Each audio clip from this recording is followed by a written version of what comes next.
我老公和女大学生在电影院偷偷牵手，他摘婚戒的举动被路人拍下，发到某音公开处刑。我赶紧私信博主删帖，博主误会我是心虚的小三，口诛笔伐中，我只好解释，不是，我是他老婆。我老公这种吃绝户的惯犯，务必和小三修成正果啊。我老公今晚第8次提到姚雪这个名字，从进门换鞋就开始碎碎念，吃饭时嘴也不闲着，软磨硬泡让我帮他报上评优项目，结果讲演当天睡过头，现在的小姑娘呀。他说着吐槽的话，唇边却噙着宠溺的笑意。我拿着筷子的手抖了一下，没来由的觉得这人不能要吗？我老公何书钦是年轻有为的大学讲师，他口中的小姑娘是他带的大学生姚雪。我在他朋友圈发的活动照片里看到过姚雪，一个笑起来心眼弯弯的女生，总是站在他旁边。我也说不清自己是哪个瞬间感觉不对劲的，或许是何书谦越来越频繁地提到姚雪的日常琐事，或许是何书琴会去参加以前吃这一笔的社团活动，次次发大合照留念，或许是何书谦会暂停游戏回复他的信息。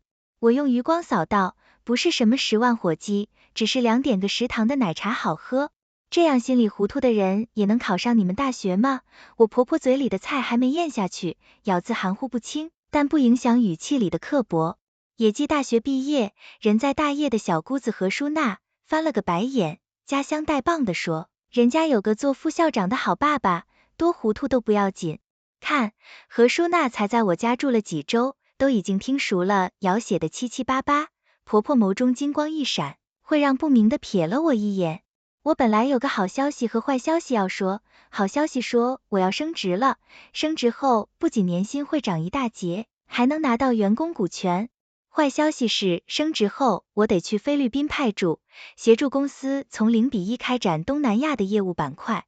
你现在这条业务线会整体优化，如果不接受派驻，你原本的岗位也没了。HR 上无冷冰冰的通知我，我当时脑子还留在何书钦刚发的朋友圈照片上，是2杯爱在一起的奶茶，反应了好一会儿才意识到我要被裁员了。可我是同级别里最卷的人，以前市场好的时候，我在办公楼的洗手间冲的凉，继续通宵对应境外的客户和供应商都是常识。这条业务线也是我亲手带出低谷，面对我连珠炮弹的质问，我的上级他的口气，这是市场不景气的影响，不是哪个员工的原因。而且公司也考虑到你的优秀，不是给你选择了吗？给我的选择就是把我一个人扔到境外，咱卖一次命，帮公司做大做强。我摔满曲，上级还在背后，还让我记得尽快回复 HR。回到工位冷静了几分钟，刚才在上级办公室的硬气，先打个半折。这2年的就业形势，不说寒冬吧，至少是深秋。我这样互联网大厂的中层，过江之鲫似的流入市场，大半年找不到合适岗位的比比皆是。何书钦的工作看了体面，工资单上的数字实在寒碜，而且婆婆没有养老金，小姑子之间还在啃老，我算是主要经济来源。好在她和我们一下的那套房子是何家全款买的，我俩没有房贷的负担，婚后至今也攒下了一些钱，不至于太措手不及。但要不要直接拒绝去派驻，我还是想和何舒淇商量一下。就在刚才我不想商量了，我很不情愿的推测他会力劝我接受派驻，然后我在今晚累死累活给这家赚钱，他陪着副校长的漂亮女儿挥洒青春。至于婆婆和小姑子，女俩早就明嘲暗讽的挑打过我，家里好不容易飞出来，何淑钦这个一表人才的高材生，用毛足浸在寸土寸金的身世，全款买了套大房子，本来是非白富美不考虑的，谁知道我哥杜博耽搁了，只好去相亲。其他相亲女太物质，有套房还不够，还对她的工资和我家条件挑三拣茶，嫂子运气好啊，差点就成大龄剩女了。何淑娜这是第一次来我家，与主人似的巡视的几圈还不忘意于我。如果何淑钦真的能搞定鸟血，和家人只会双手赞成她升级换代。有个事，我要被裁员了。我放下筷子，打断其他3个人关于姚雪和她的副校长爸爸的讨论，活过一脸呆滞。现在消化裁员的意思。何淑钦转头看我，正要张口，何淑娜惊呼，那房贷怎么办？什么房贷？这套房子不是全款买的吗？婆婆赶紧用手肘对何淑娜，何淑娜也意识到失言，干笑两声说记错了。我狐疑的回望何淑清，她脸上慌乱一闪而过，换上忧心忡忡的表情，这么突然，离之于期是哪天？赔偿方案呢？不出所料，关注点是钱。听到赔偿，婆婆和小姑子也竖起耳朵。我摇头，说不一定有赔偿。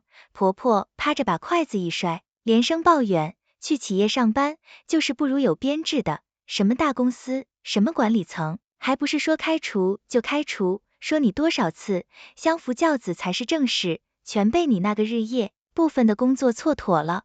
我心头火起，去年我用年终奖买了辆特斯拉，和舒心载着他多风时，他可不是这副腔调。妈，要是没有我这个工作，用什么相夫教子？用舒心一个月6、7千的工资吗？还是你和爸能接近我们点？我面不改色的家财八饭，婆婆像被钻住脖子的蛤蟆，只剩瞪眼。小姑子听不下去，她还指望我再给她买个大牌包包呢。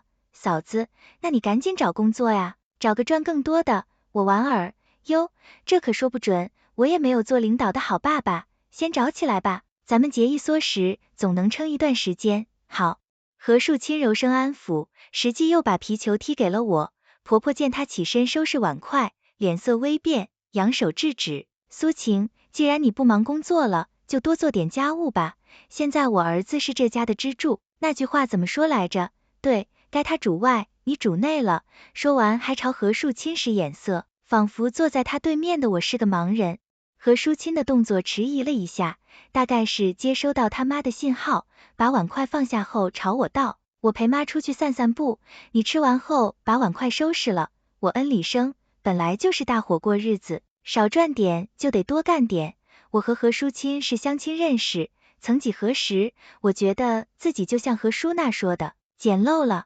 我毕业入职时，恰逢互联网行业高跟猛进的阶段，人人都想打击邪肆的工作。一眨眼就到了要被调侃大龄剩女的年纪，或许因为我的父母是为结婚而结婚的类型，我对婚姻并没有美好的幻想，更谈不上渴望。可父母催婚的激进程度与日俱增，到奶奶病危时，我爸都像魔怔了，你不结婚，爸妈的任务就没有完成，你不孝啊，你奶奶昏迷时都念叨你，你大伯提到你也总叹气，你让爸爸抬不起头，爸妈养你这么大，你却只顾自己享受，我怎么会有你这么自私自利的女儿？